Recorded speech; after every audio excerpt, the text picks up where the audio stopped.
Hi, I'm here today to tell you about a facet of the game that I enjoyed very much as a player in my playing days, and now as a coach provides me with the most challenge. It's an area of the game in which it doesn't make headlines in newspapers and it won't sell the newspapers, and it's an area in which individuals may not get the recognition that you as coaches and players feel you deserve. Yet it's an area of the game that really tells you the outcome of our wins and losses. A colleague once said to me, offense sells the tickets, but it's defense that wins the games. That's right, gang, defense. Today we're going to discuss team defense. But before we even do that, what's important is to realize if you can't field and you can't throw, then you can't play defense. So if you're looking at this tape and learning all you can do about defense, and your kids can't field and you can't throw, then you better go back to the fundamentals.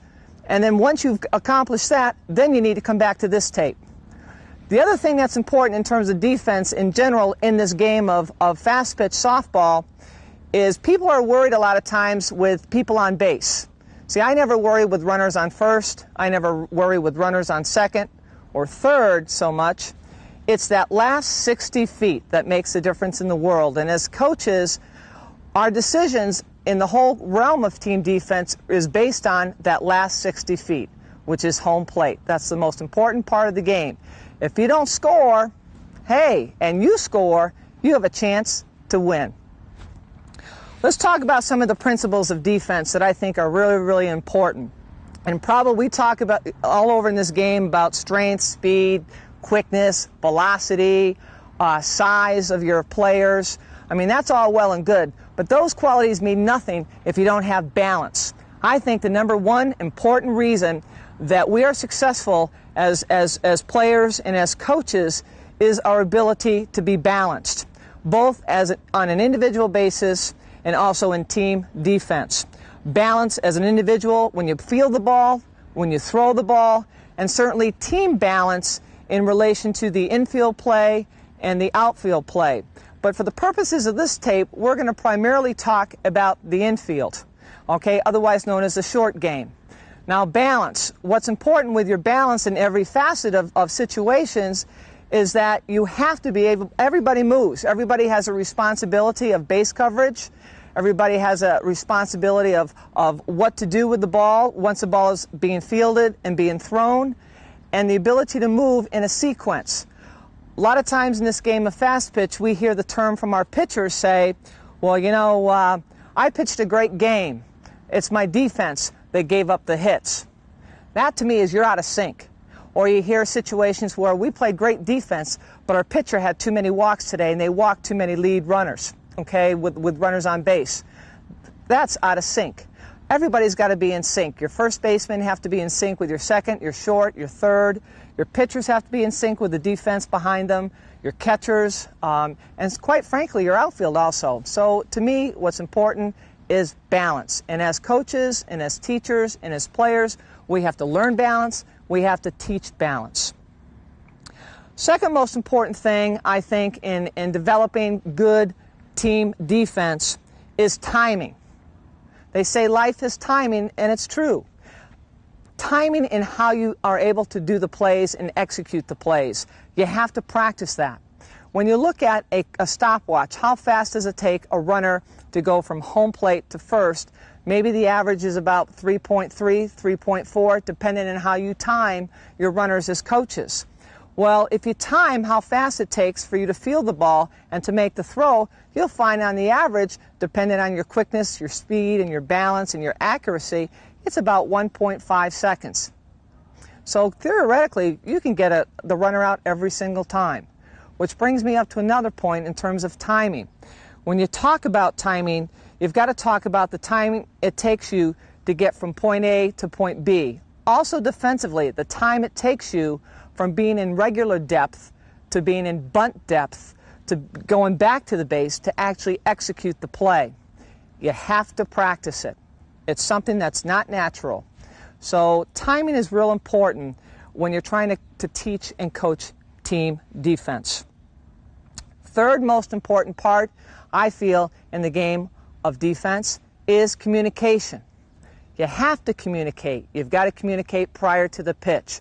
You'll find pitchers and catchers will communicate using signals. You'll find even the infield will communicate either on a verbal way of doing this or with the use of signals. It's really important prior to the pitch that every athlete know where he or she has to go and what the responsibilities are. The next area, okay, that coaches have to make decisions as well as players is the actual knowledge of the game. The players, the coaches, everybody involved in the game need to know what the score is. You need to know what the inning is. You need to know personnel, your own personal strength, your quickness. You need to know what the speed of the runners, you know, and these facets of the game help you as a player as well as a coach to make decisions. Personnel. As coaches, you need to know your athletes. You need to know each and every strength and each and every weakness of your athletes in the positions that you've placed them. And athletes, you need to know your own personal strengths, what you can handle and what you can handle better. So therefore, you need to make adjustments. It's unsettling in terms of human nature. We don't like change. But one of the things we have to realize, in order to grow as an athlete, in order to grow as a coach, we have to change. We have to make adjustments. So let's not call it change, gang. Let's call it adjustments.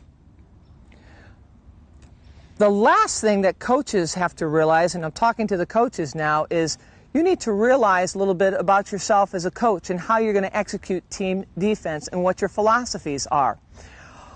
Are you a risk taker? Are you the type of coach that will, hey, in the game of fast pitch, we want to get the lead runner out 90% of the time because we know once the runner goes to second, they are in what we call the scoring position? Or are you the type of coach that believes in playing the safe out, the sure out, no matter what happens? This is something that you as a coach have to ask yourself. To me, as a player and as now a coach, I've developed a situation where I believe a great offense starts with an aggressive defense. I guess I'm a risk taker. I believe in trying to get the lead runner out as much as possible. But again, it depends on situations that occur in the game. We make adjustments. That's why practicing these things in practice is critical to success in your whole season.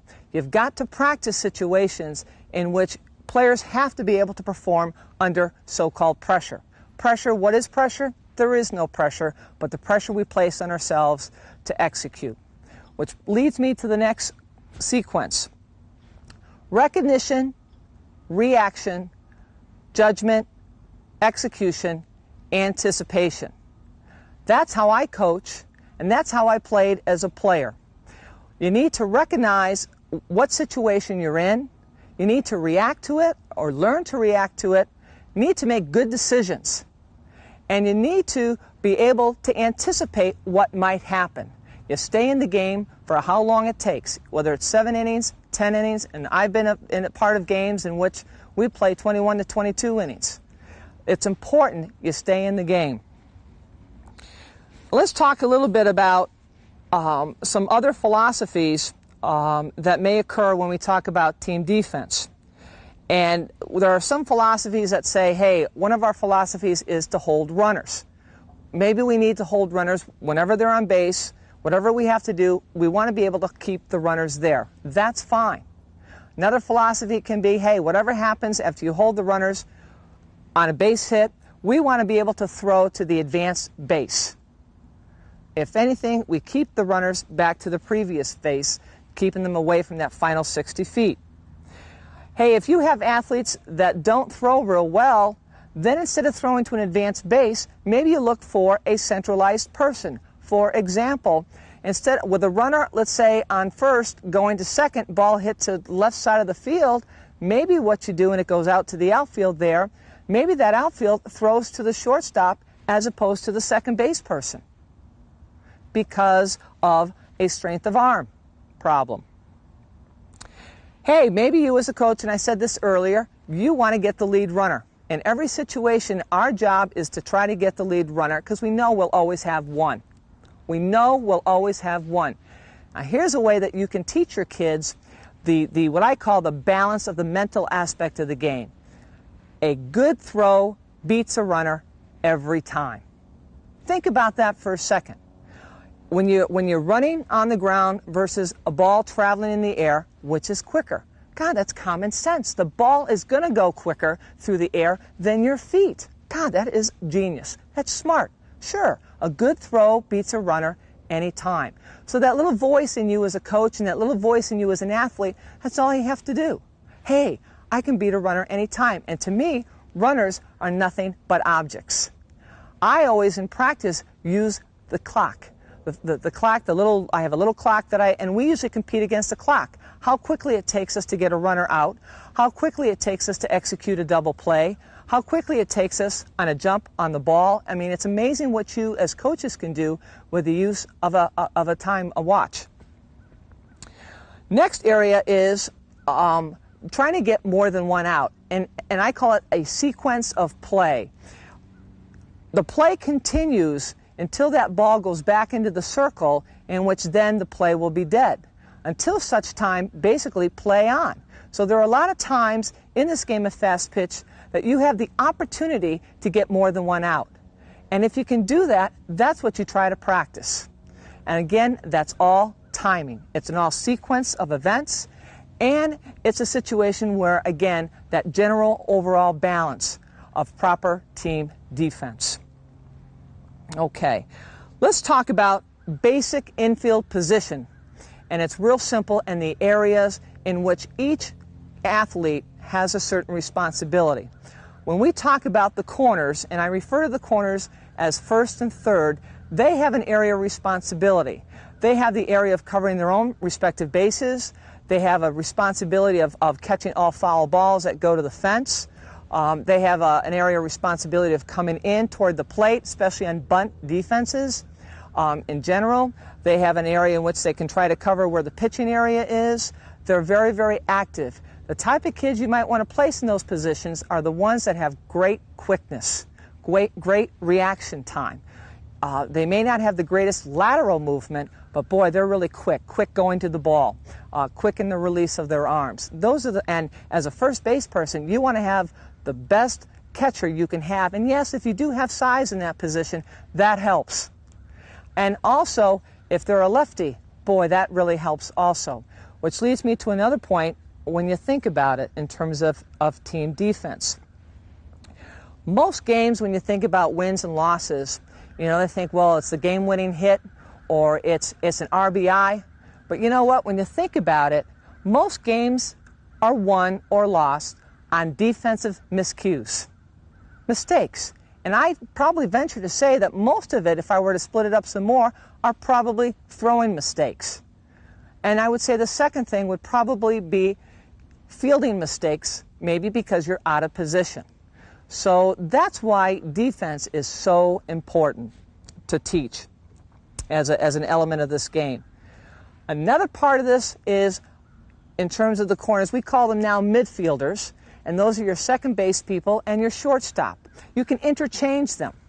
Some of the characteristics for those athletes placed in those positions is lateral movement, the ability to move at a greater distance, their ability to play behind second base, to play behind first base.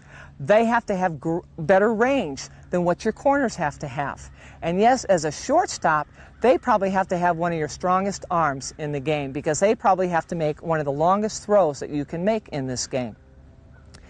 Pitchers and catchers, hey, when you talk about pitchers and catchers, yes, pitching is indeed the backbone of your defense. There's no doubt about that. But to me, the heart and soul of your whole team is your team defense, are the people that surround themselves. It makes the pitchers better. It allows the pitchers to really be able to develop themselves and to gain the confidence, knowing that you've got people behind you that can make the plays. They are indeed the heart and soul of any championship program. Catching. Catching to me is what I call the quarterback. They are your communicators and should be the ones that, and they also have the best view of what's going on. So to me, if you can develop an athlete who has an excellent voice, is an excellent communicator, and is a leader, that's a position that to me is one of the most important positions that you can have in addition to your pitching staff. They are what makes the whole group work.